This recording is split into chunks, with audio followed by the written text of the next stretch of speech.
నూలు నూలులో శతాబ్దాల గౌరవం, పట్టు పరంపరకు ప్రతీక, సంప్రదాయానికి శాశ్వత చిరునామా సఖీ.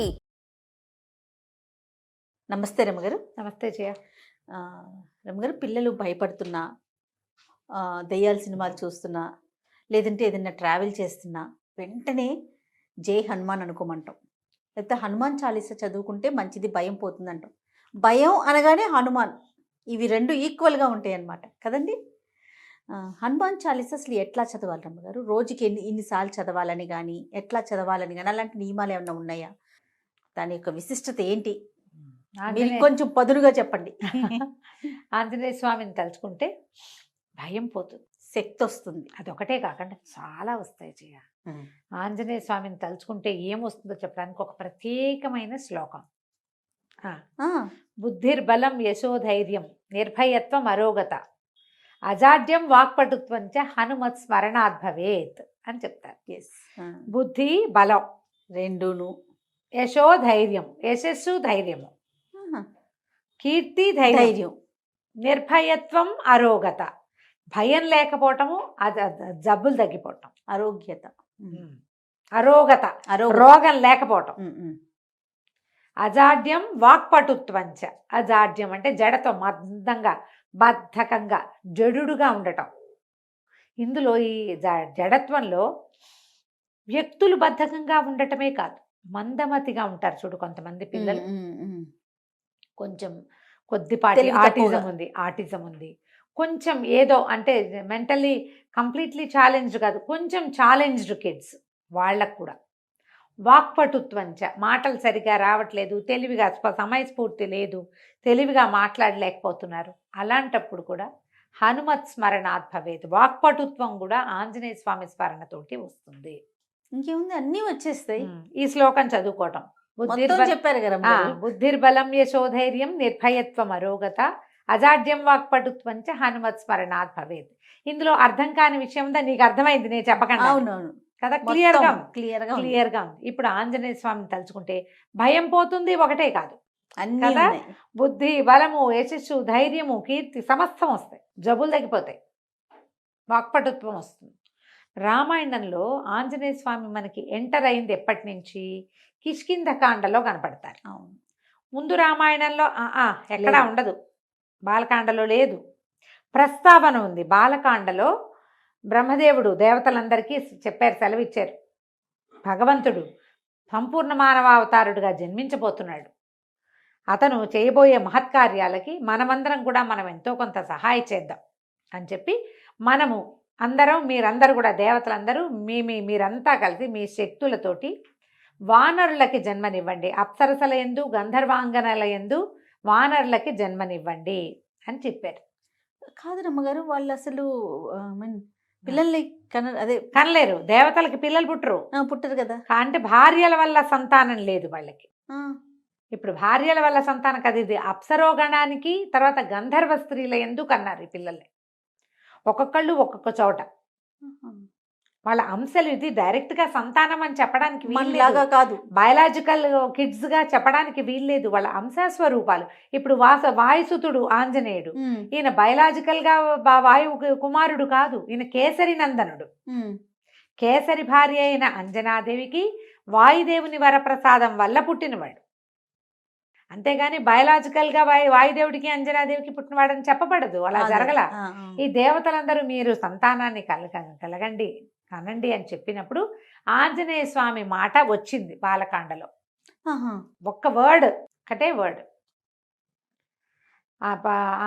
వాయువు అంజనాదేవి యందు ఆంజనేయునికి జన్మనిస్తాడు అని చెప్తారు, ఒక్కటే ఆంజనేయుడుగా, అంతే. అక్కడి నుంచి అయోధ్యకాండ ఉంది, అరణ్యకాండ ఉంది, ఎక్కడా లేరు. పూర్తిగా సీతాపహరణం జరిగిన తర్వాత రామలక్ష్మణులు ఇద్దరు సీతా ఏమంటారు అన్వేషణలో భాగంగా ఈ కిష్కింధ నగరం వైపుకి వచ్చారు. ఋషిముఖ పర్వతం దగ్గరికి వచ్చాకే మనకు ఆంజనేయ స్వామి ఎంటర్ అవుతాడు. ఆ హనుమంతుడు అప్పుడు ఎంటర్ అయిన వీళ్ళకి చిన్నతనం నుంచి స్నేహము, చిన్నప్పుడే కలిసింది ఏమీ లేదు. ఈయనకి 36-37 సంవత్సరాలు వచ్చినాయి రాముల వారికి.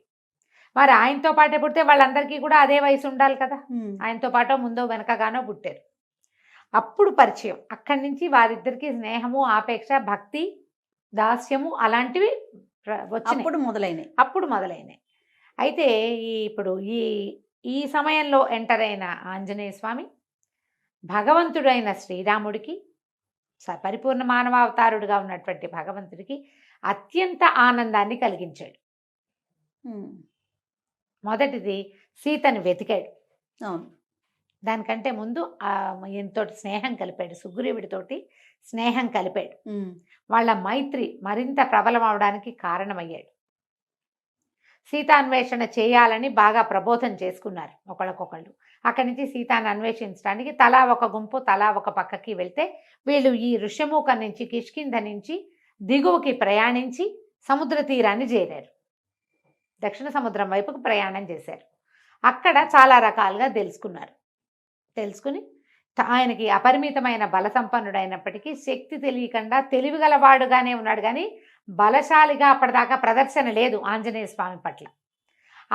ఈయన అత్యంత బలశాలి అని, ఈయనకి ఇలాంటి శక్తి ఉందని, ఏదైనా చేయగలడని అప్పుడే చెప్పబడింది. కిష్కింధకాండ చివరి భాగంలో, సుందరకాండ మొదటి భాగంలో. అప్పుడు ఈయన ఏం చేశాడు, తన శరీరాన్ని పెంచి సముద్ర లంఘనం చేశాడు. సీతని ఎక్కడుందో సీతాదేవిని చూసొచ్చాడు.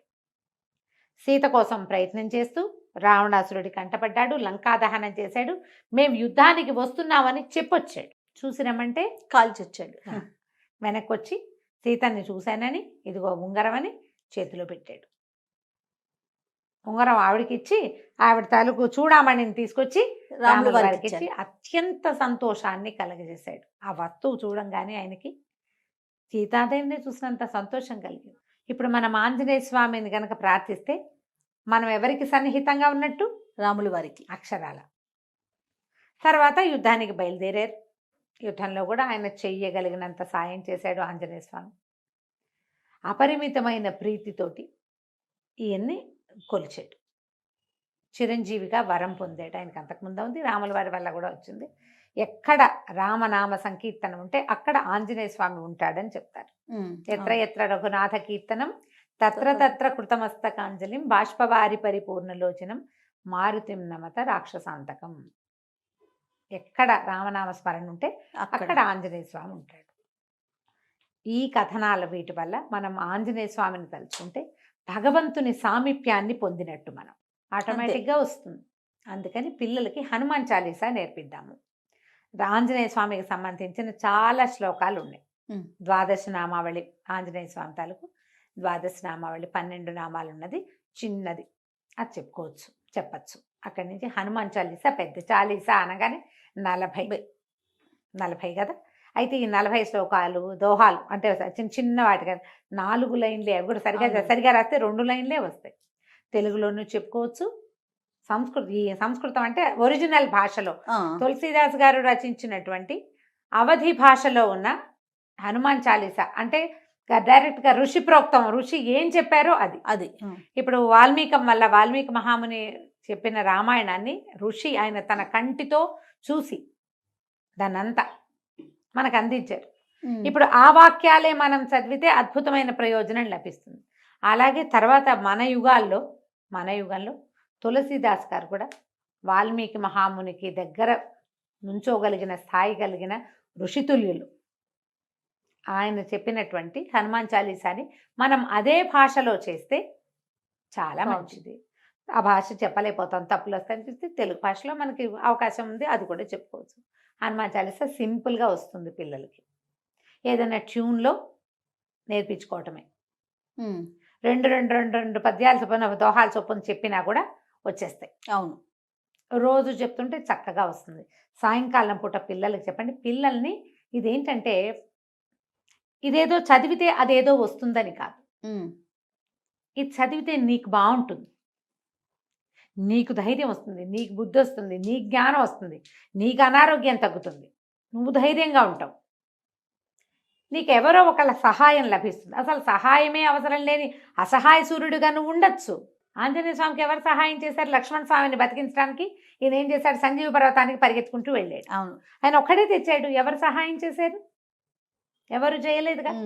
అసహాయ సూర్యుడిగా అవుతారు అని చెప్పి నేర్పించి దాన్ని మెల్లిగా రోజు వారడికి చదవటంలో పెట్టండి. దీనికి ప్రారంభం ఏంటంటే తల్లిదండ్రికి వచ్చి ఉండాలమ్మా. అది పిల్లాడికి ఇప్పుడు నాబోటి పెద్దమ్మతోటి నేర్పించడం గొప్ప కాదు. నువ్వు కూడా నేర్చుకో, నువ్వు కూడా చదువు. శనివారమో మంగళవారమో చదవటం, గుళ్ళోకి తీసుకెళ్తే గుళ్ళో నాన్న హనుమాన్ చాలీసా చెప్పుకో అని చాలీసా చెప్పిచ్చేసేయాలి పిల్లలతోటి. ఇది మనం 3వ ఏటి నుంచి మొదలు పెట్టచ్చు. మా పిల్లలకి నేను అట్లా చెప్పాను చేయాలి. తొందరగా మాటలు వచ్చినాయి, ఈజీగా. మాకు ఎంఎస్ సుబ్బలక్ష్మిని ఫాలో అయ్యే అలవాటు ఉంది. ఎంఎస్ సుబ్బలక్ష్మి గారిది చాలా బాగుంటుంది. మధ్యలో రామలక్ష్మణి జానకి జయబోలో హనుమానికి అని వస్తుంది. ప్రతి కొన్ని శ్లోకాల తర్వాత అది వస్తుంది అనమాట. అది వినడం మొదలుపెట్టి అది నేర్చుకున్నాను. నేను ఒట్టిగా విడిగా చదువుకోవటం కూడా నేర్పించాను. ఎవరి పిల్లలు కాసేపు కూర్చున్నా వాడికి ఒకటి చెప్తాను నేను. అందులో ఏదో ఒకటి చెప్పచ్చు కదా. ట్యూన్ కూడా అట్రాక్టివ్గా ఉంటుంది. ఆ రాగాల్లో నేర్చుకుంటే పిల్లలు సరదాగా నేర్చేసుకుంటారు.